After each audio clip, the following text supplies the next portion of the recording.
guess what? You wouldn't believe I'm in a bathroom, would you? I didn't sleep in here. It did end up raining all night. Started off pretty soft, but it picked up pretty good.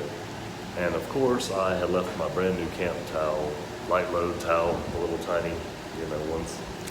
Yeah, I left mine in my bear canister, and so it was outside. So through the night, even though I had 2 of the doors propped, still it was just so damp and there was no wind. Got condensation. So I kept waking up to little tiny splashes on my face. But hey, it is what it is. So everything is damp. If not, the tent is wet, the duplex is wet. Dampness on the quilt, which first time I've had that down quilt damp, so it should be interesting. But hopefully, I know we're supposed to rain today and it's supposed to rain tomorrow, but I think one of the ladies that I saw here earlier yesterday said it was supposed to slack up maybe later today. So by the time we get to camp or some point before bed, if we could get some dryness in there, to kind of dry everything out, that'd be great. But other than that, slept pretty decent. Crow woke the campsite up, or the campground up practically, because he apparently forgot his keys were in his pocket and rolled over and hit the panic button. So that went off at, I think it was 1 a.m. So that was quite entertaining. Then I woke up at 4 pretty awake, and I knew we weren't trying to get up and head out of here till 8. So just kind of laid there and rested for a while. Finally went back to sleep, and then I woke up at 6 because I had a really weird dream about me and Crow, and I think Austin and Joe, and maybe J-Ben, and then Hawk and Dixie were there. It was weird, man. So that woke me up because it was really weird, because I had 2 holes in my duplex, and then I couldn't find it. I went somewhere to get my repair tape and stuff and came back and my duplex was gone. So I was very distraught, and then I woke up. So don't know what that was about, but hey, there you go. So like I said, we're supposed to head out around 8. We're gonna eat some breakfast at 6:45.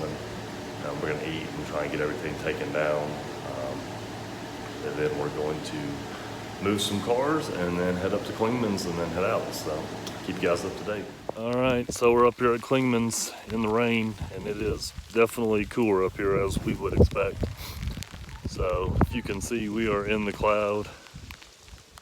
That's the view, but we're gonna go ahead and head up to Clingmans regardless. Start this thing off right. So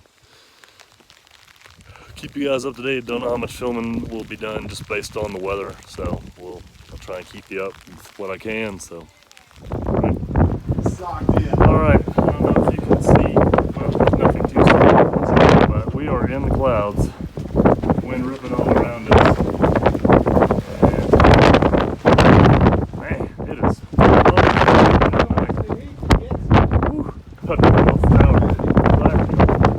we are going to head out here, and I don't think we'll stay up here too long, so no pressure ropes up here, so keep you guys up to date. All right. We hit the start, and there's Crow and Joe and Austin. This is what we all do. We take pictures of stuff. So we're getting ready to head down the trail. The rain has slacked off some, but it is still kind of drizzly. And at least down here, we're out of the wind. But yeah, that wind was not so much fun. That wind was insane. But I'll keep you guys up to date.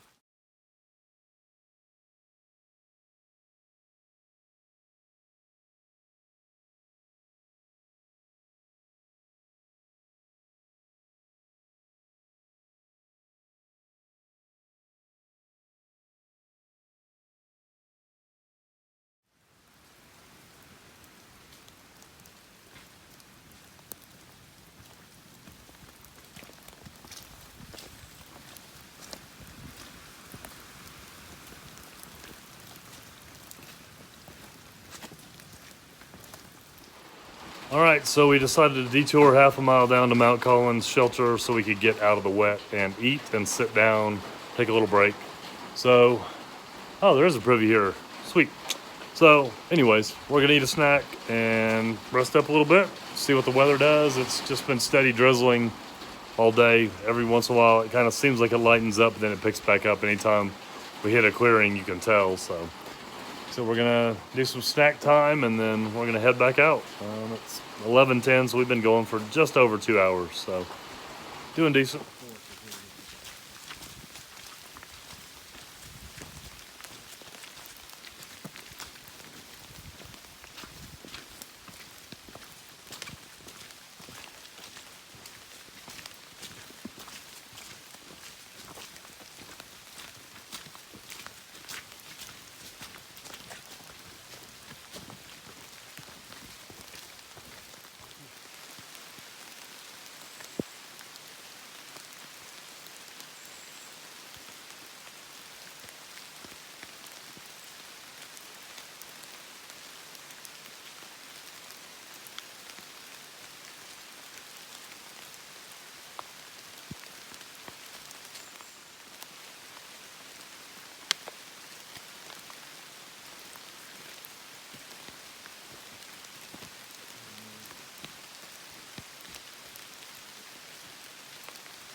Alright, so we are headed down to Deep Creek.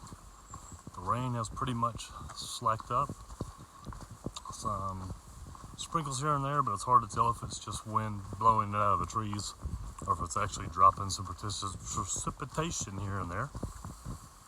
But I don't think you can hear it on the camera, but we can hear the roar of the creek we're getting ready to cross when we get down here, so should be interesting. Once we get to Deep Creek, I think we'll have done another 5.7 miles, I think it is. So making good progress. And I'll keep you guys up to date.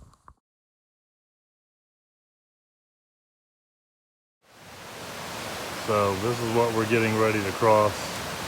This is Deep Creek. You see Crow has already made it across to set up a shot, but it's almost up to his knees, so that's pretty decent. But much better than it could be. So you get ready to cross. I may take you across with me, I may not. I don't know. We'll see. All right, I'll keep you guys up to date. Film because it was. Spectacles came in handy. I'm glad I brought them actually for that crossing. But we're going through some boggy areas. Already got our shoes where we got them all nice and clean in the creek. Already nice and muddy again, but hey, par for the course. We all decided to strip our rain gear off because it's been pretty much not raining. It feels like maybe it might be drizzling a little bit, but I think it's still residual from the trees above us. I think we've got 3.5 maybe to go or so till we get to campsite 57. So we're just kind of plugging along. So I thought maybe you guys would like to see the nice little tunnel that we're headed through. Once we got past Poke Patch, we crossed the creek. We kind of had to cross a couple blowdowns and a little less maintenance, it seems like, out this way. But other than that, I mean, I could tell were some spots where thorns had been trimmed back and stuff like that. So, you know, definitely nothing to complain about. I definitely appreciate the people that get out here and do the trail maintenance for us to be out here. So, all right, I'll keep you guys up to date. All right, so here's Joe going through. I'm going to take you through with me this time. Hope you can hear me. I know it's pretty loud, but here we go.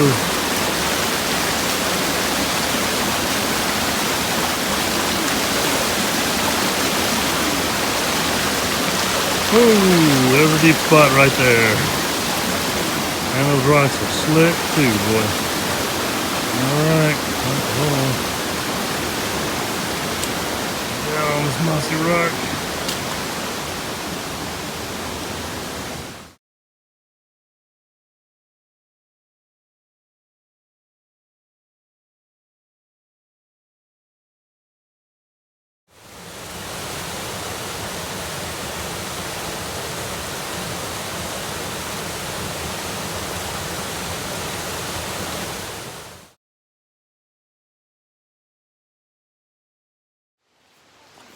All right, we've crossed the creek, I don't know, 7, 8, 9 times. And I think we're getting close to 57, but the sun has come out. You can actually see it reflecting off the leaves down here on the ground, so that's definitely nice, definitely appreciated. Temperature is perfect. And we're getting wet a little bit, but it's warm enough down here that it's not uncomfortable. So it's just kind of, your body heat almost keeps up with the moisture, not completely, but you know, by the time we get into camp, maybe throw the rain jacket on, dry it out a little bit, and it'll be good to go. So, all right, just wanted to keep you guys up to date, and I'll check back with you when we hit the campsite. All right, just came up on this cool bridge at the trail intersection, and we are on Deep Creek Trail. We are just shy of Martin's Gap Trail, and you can see down there by Crow, we're on the MST and the Benton Mackay, so we'll see this little part of the trail again, and that bridge I was filming, we'll actually come across it on the BMT to head out the trail here. So, all right, keep you guys up to date.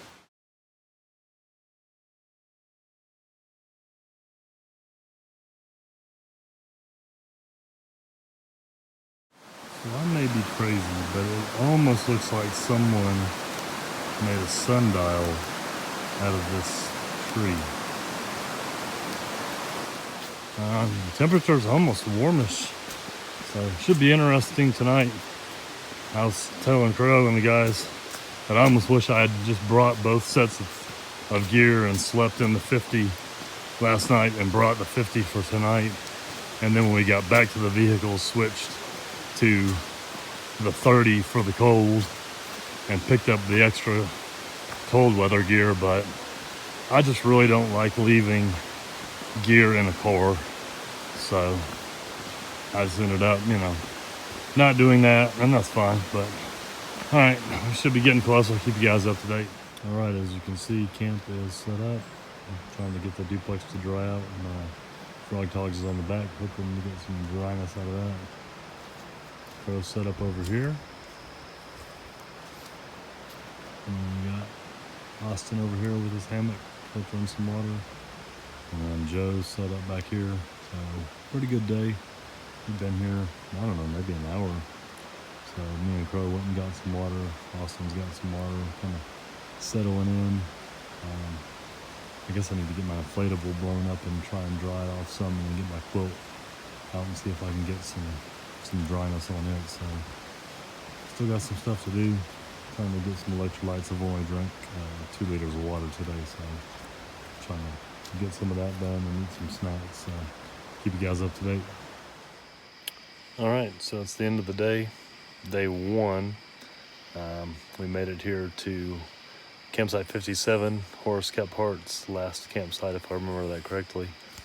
And we just hung around, talked, didn't get a fire going because it was just too wet. But we had a really good time, just sat around and chatted. So we're doing another about 13 and a half tomorrow. We're going to Mingus Mill where our vehicles are dropped off, and then we're going to head back to Smokemont again, where Austin and Joe's parents are going to make us dinner again, so that's awesome. Great people. Really enjoyed getting to know these guys and hang out with them and their parents. So that's it for the day. We did about 14, I guess. It's funny, my watch said I had done 18-ish, but you know, with extra walking around and doing other stuff. So it's cool, but had a great day. The weather turned out to be really nice. Temperature's great. We didn't look at the weather yesterday before we got started, or today, I'm sorry, before we got started. So last we heard is it's actually supposed to start raining at about 2 a.m. So we'll see what happens. It may not. We could see stars out earlier, but it's been kind of drizzly, so we don't know if it's not drizzly. We don't know if it's just dew or, you know, water falling off the trees, but it is what it is, you know. You got to make the best of it. So I'll keep you guys up to date, and I'll talk to you in the morning.